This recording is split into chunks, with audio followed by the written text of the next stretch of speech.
खरातकडून भक्तांची आर्थिक लूट उघड झाली। व्हीआयपी दर्शनासाठी तब्बल 5 लाखांपर्यंत रक्कम तो आकारायचा अशी सूत्रांची माहिती मिळते।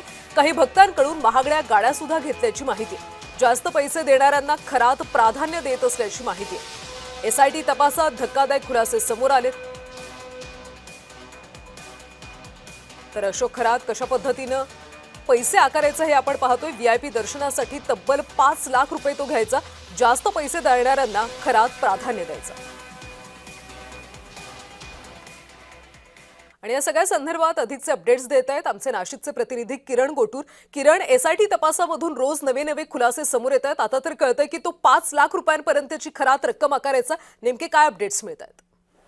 कल्याणी, या सगळ्या प्रकरणामध्ये दिवसेंदिवस अनेक धक्कादायक जे बाबी आहेत ते समोर येत आहेत। या अशोक खरातचे जे कारनामे आहेत ते आता समोर येताना आपल्याला बघायला मिळतोय। आपल्याला माहिती आहे की या अशोक खरातने मागच्या काही वर्षांमध्ये मोठ्या प्रमाणात मालमत्ता हे जमवलेलं आहे। अनेक ठिकाणी ते जे जमिनी आहेत, मोठ्या प्रमाणात आर्थिक व्यवहार या ज्या अशोक खरातने केलेला आहे। आता हे जमिनी असेल किंवा आर्थिक व्यवहार कशा पद्धतीने झालेला आहे किंवा कुठून इतके पैसे अशोक खरातकडे आलेले आहेत त्या संदर्भात माहिती समोर आलेली आहे।